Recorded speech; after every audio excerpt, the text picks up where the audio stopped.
बिस्मिल्लाहिर्रहमानिर्रहीम। अस्सलाम वालेकुम रहमतुल्लाहि वबरकातुहू। Welcome back my YouTube channel. उम्मीद करती हूँ आप लोग खैरियत से होंगे। हदीस मुबारक तिरमिज़ी शरीफ में इब्ने अब्बास रज़ी अल्लाह ताला अन्हा फरमाते हैं कि मैंने रसूल खुदा सल्लल्लाहु अलैहि वसल्लम को ये फरमाते हुए सुना, जो माँ बाप या उनकी औलादें ये बदकार अमल करेंगी वो काले बदबूदार कीचड़ में लथपथ खंजीर से बदतर हैं। उनके लिए इस दुनिया में सज़ा ये है कि उनकी उम्र घट जाती है और दूसरी सज़ा फ़कीर व मुहताजी में इन पर मुसल्लत कर दी जाती है, और आखिरत में इनके लिए सज़ा ये है कि अल्लाह ताला की नाराज़गी गज़बनाक हो जाती है। दूसरी सज़ा आखिरत में ये है कि उन पर कड़ा और बुरा हिसाब व किताब होगा। तीसरी सज़ा आखिरत में ये होगी कि उस बुरे अमल को करने की सज़ाए मुद्दत तक जहन्नम में रहने का असबाब बनेगा। वो अमल ये है कि इब्ने अब्बाद अगर बिस्मिल्लाहिर्रहमानिर्रहीम।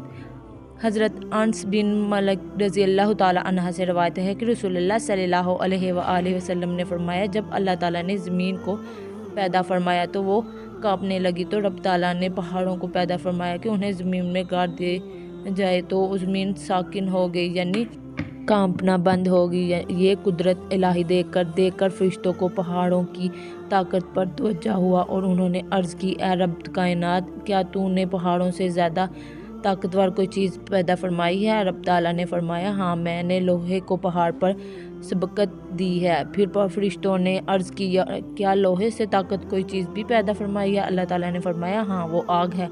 आग को मैंने लोहे पर सबकत दी है। फिर फरिश्तों ने अर्ज़ की, आग से भी कोई ताकतवर चीज़ पैदा फरमाई है? हक ताला ने फरमाया, हाँ, वो पानी है, मैंने पानी को आग पर सबकत दी है। फिर फरिश्तों ने अर्ज़ की, क्या पानी से ताकतवर कोई चीज़ पैदा फरमाई है? अल्लाह रब्बुल इज़्ज़त ने फरमाया, हाँ, वो हवा है। फरिश्तों ने फिर अर्ज़ की, क्या हवा से ताकतवर चीज़ भी पैदा फरमाई है? रब ताला ने फरमाया, हाँ, वो इब्ने आदम है। जब इब्ने आदम ये बुरा काम करता है तो ये सब कुछ चीज़ें अल्लाह ताला के हुज़ूर अक़दस में फरियाद करती हैं, ऐ रब कायनात, तूने अपनी कुदरत से हमें पैदा और अपनी कुदरत से इब्ने आदम को हम पर कादिर किया, लेकिन वहाँ इब्ने आदम ये बुरा काम करता है। पहाड़ अर्ज़ करता है, ऐ रब कायनात, इस इब्ने आदम पर मैं गिर जाऊँ। ज़मीन अर्ज़ करती है, ऐ रब कायनात, फटकर इसको अपने अंदर दबोच लूँ और इनकी हड्डियाँ पसलियाँ एक कर दूँ। हवा अर्ज़ करती है, अब रब्बे ज़ुल जलाल, मैं इसको अपना बहोल बनाकर इसके पर खच्चे उड़ा दूँ। आग अर्ज़ करती है, अरब कायनात, इस इब्ने ज़ात को मैं जला कर राख कर दूँ। पानी अर्ज़ करता है, हक ताला, मैं इसको डुबोकर इसके सांस ख़त्म कर दूँ। हक ताला का इरशाद पानी हुआ, मैंने इब्ने आदम को अशरफुल मखलूक़ात बनाया है, इसको हर काम करने की इजाज़त दी है, इसके जहन में ये सब बातें डाल दी हैं, कौन सा अमल बुरा है और कौन सा सही। इसने आना तो मेरे पास है, क्योंकि इस अमल को करने से इसकी उम्र में कटौती होती जा रही है और रिज़्क़ की तंगी ऐसे हो जाएगी, वो फ़कीर व मुहताज बनकर रह जाएगा, वो खुद ही अपने लिए घाटा करता जा रहा है। हज़रत आदम बिन अब्दुल समाद रज़ी अल्लाह ताला अन्हा से रवायत है कि हम हज़रत अनस बिन मालिक रज़ी अल्लाह ताला अन्हा के पास आए, तो हज़रत अनस बिन मालिक ने फरमाया, ए कनीज़, दस्तरख़्वान लाओ ताकि हम खाना खाएं। वो दस्तरख़्वान लाई। फिर फरमाया, रुमाल लाओ, तो वो रुमाल ले जो मैला था। हज़रत अनस बिन मालिक रज़ी अल्लाह ताला अन्हा ने फरमाया, तंदूर गर्म करो, तो कनीज़ ने तंदूर गर्म किया, तो हज़रत अनस बिन मालिक रज़ी अल्लाह ताला अन्हा ने कनीज़ को हुक्म दिया कि रुमाल को तंदूर में डाल दो, तो रुमाल तंदूर में डाल दिया गया। जब रुमाल को तंदूर से निकाला गया तो वो दूध की मानंद सफ़ेद था। हमने हज़रत अनस बिन मालिक से पूछा, ये क्या बात है? तंदूर ने कपड़े को ना जलाया बल्कि खूब साफ़ भी कर दिया। हज़रत अनस बिन मालिक ने इस रुमाल के बारे में फरमाया, जब भी हमारे गरीब खाने में रसूलुल्लाह सल्लल्लाहु अलैहि वसल्लम तशरीफ़ लाते तो इस रुमाल से रोए अनवर और दस्तरख़्वान का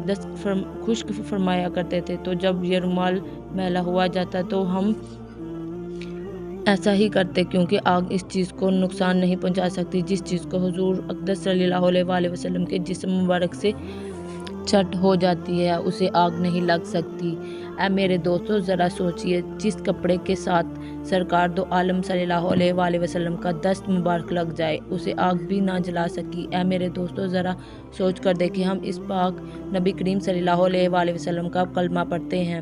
میرے دوست ذرا سوچیں، کیا ہم پاک حدیثوں پر عمل پیارا ہے یا ہمیں اپنی اصلاح کی ضرورت ہے؟ محترم ناظرین، انشاءاللہ کی برکت اور کہنے میں ایک راز پوشیدہ ہے، ذرا غور سے سنیے گا۔ انشاءاللہ کہنے میں یہ راز پوشیدہ ہے کہ انسان اپنے رب تعالیٰ کے سامنے نہایت عاجز انکساری کا اظہار کرتا ہے، اپنی کم تری اور بے یار مددگار ہونے کا اعلان کرتا ہے، اپنے رب کے دامن رحمت سے وابستہ ہونے کی التجا کرتا ہے اور اپنی تا دامنی یا تنگی دامنی کے باعث اپنے کریم پروردگار سے توفیق قدر کا ملتجی ہوتا ہے، گویا اپنے رب سے التماس کرتا ہے کہ اے میرے خالق و مالک، سب طاقتیں اور قدرت، سب قوتیں اور شکایتیں تیرے قبضے قدرت میں ہیں، میں ایک بے بس اور بے کس آدمی سا ضعیف سا انسان نہایت عاجز و تنہا ہوں، تیری توفیق اور مدد شامل حاصل ہو تو میرے سامنے پہاڑ بھی رائی کے دانے کے برابر ہے، لیکن اس کے برعکس اگر تیری توفیق میرے رفیق کا نہ بنی تو میرے لیے رائی کا دانہ بھی پہاڑ کے برابر ہے۔ ایک مرتبہ اللہ کریم نے حضرت اسرائیل علیہ السلام سے پوچھا، اے اسرائیل، تو اتنے روحیں قبض کرتا ہے، کیا تجھے کسی پر کبھی رحم ترس بھی نہ آیا؟ اسرائیل نے عرض کیا، اے مولا کریم، تو دلوں کے حال خوب جانتا ہے، جب تو نے میرے ذمے روحوں کو قبض کرنا لگا دیا ہے تو اگر میں ترس کرتا رہوں یا رحم کرتا رہوں تو روح کیسے قبض کروں گا؟ مجھے کبھی کسی پر ترس نہیں آیا، البتہ 2 مرتبہ مجھے یہ خیال ہوا کاش کہ اس کی روح کے قبضے کرنے کا حکم نہ دیا جاتا۔ ایک مرتبہ ایک کشتی دریا میں تھی، مجھے آپ تعالیٰ کا حکم ہوا کہ ان تمام کی روحوں کو قبض کر لیا جائے، کسی کشتی کو تھوڑا دے دیا جائے، البتہ ایک عورت اور اس کا شیرخوار بچہ، ان کی روحوں کو قبض نہ کیا جائے۔ ان کی روحوں کو قبض نہ کیا۔ وہ کشتی کے ایک تختے پر سوار دریا کی تیز موجودگی کو عبور کرتے ہوئے کنارے کی طرف رواں تھے، لیکن کنارے کے قریب پیچھے پر آپ تعالیٰ کا حکم ہوا کہ عورتوں کی روح قبض کر لی جائے۔ اس وقت میرے دل میں یہ خیال آیا کہ یہ شیرخوار بچہ اب کدھر جائے گا اور اپنی زندگی کیسے بسر کرے گا؟ اس بچے پر مجھے ترس آیا اور میں نے خیال کیا کہ کاش اس ماں باپ کی روح قبض کرنے کا حکم نہ ملتا تو بہتر تھا۔ دوسرا، مجھے کافر بادشاہ بخت نصر شدہ پر ترس آیا، جب اس نے تیرے مقابلے میں اپنی جنت تیار کی، اس کی جنت تیار ہونے پر دیکھنے کے لیے گھوڑے پر سوار ہو کر جا رہا ہے، ابھی اس کے گھوڑے کے 2 پاؤں اس کی جنت کے اندر تھے کہ مجھے حکم ہوا کہ اس کی روح قبض کر لو۔ اس وقت مجھے خیال ہوا کہ اگرچہ کافر تھا، خدائی کا دعویٰ بھی کیا، لیکن بڑی محنت سے اس نے جنت تیار کری، بڑا مال خرچ کیا، کاش کہ وہ اسے دیکھ لیتا اور اس کے بعد مر جاتا۔ اللہ تعالیٰ نے فرمایا کہ اے اسرائیل، تمہیں معلوم ہے کہ میں نے اس بچے کے ساتھ کیا سلوک کیا؟ حضرت اسرائیل علیہ السلام نے عرض کیا، اے باری تعالیٰ، مجھے نہیں معلوم۔ اللہ تعالیٰ نے فرمایا کہ جب وہ تخت دریا کے کنارے پر پہنچا، وہاں دھوبی کپڑے دھو رہا تھا، اس نے بچے کو دیکھ کر پکڑ لیا اور پیار محبت اس کے بچے کی پرورش کی۔ بچہ بڑا ہوا تو میں نے اس کو ایسی نظر عطا فرمائی کہ وہ زیر زمین خزانے دیکھ لیتا تھا، اسی طرح اس نے بہت خزانہ جمع کیا، اپنی فوج بنائی، آہستہ آہستہ وہ تمام روحیں زمین کا بادشاہ بن گیا۔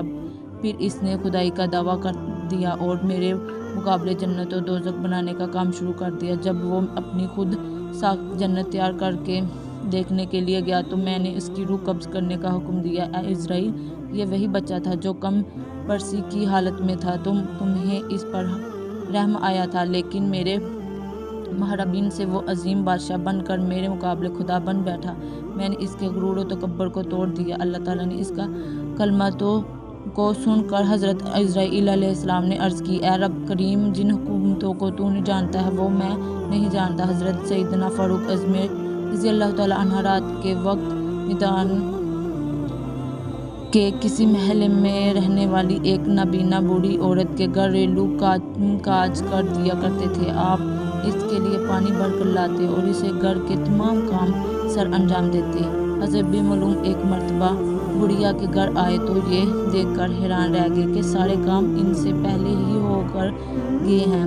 پھر حال دوسرے دن تھوڑا جلدی آئے تو بھی وہی صورتحال تھا کہ سب کام پہلے ہی ہو چکے تھے۔ جب 2 3 दिन ऐसा हुआ तो आप सल्लल्लाहु अलैहि वसल्लम को बहुत तवज्जो हुआ कि ऐसा कौन है जो मुझसे नेकियों में बशक्कत ले जाता है।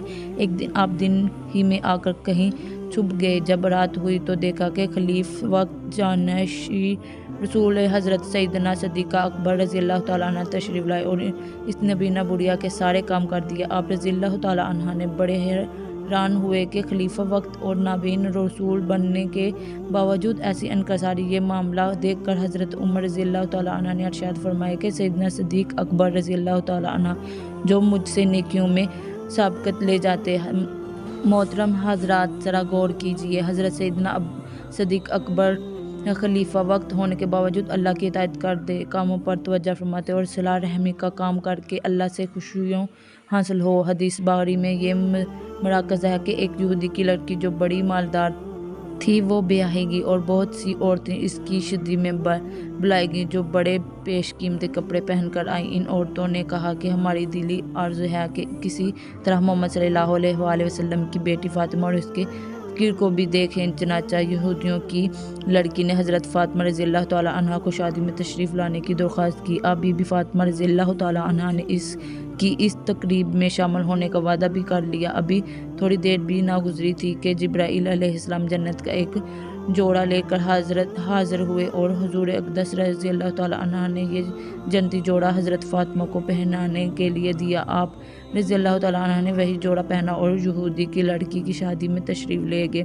जब आप इन औरतों में बैठी तो इस जोड़े से नूरों के चमकारे पैदा हुए। औरतों ने हैरत में आकर पूछा, फ़ातिमा ये लिबास तुम्हारे पास कहाँ से आया? फरमाया, मेरे बाप के घर से। औरत बोली, तुम्हें बाप को किसने दिया?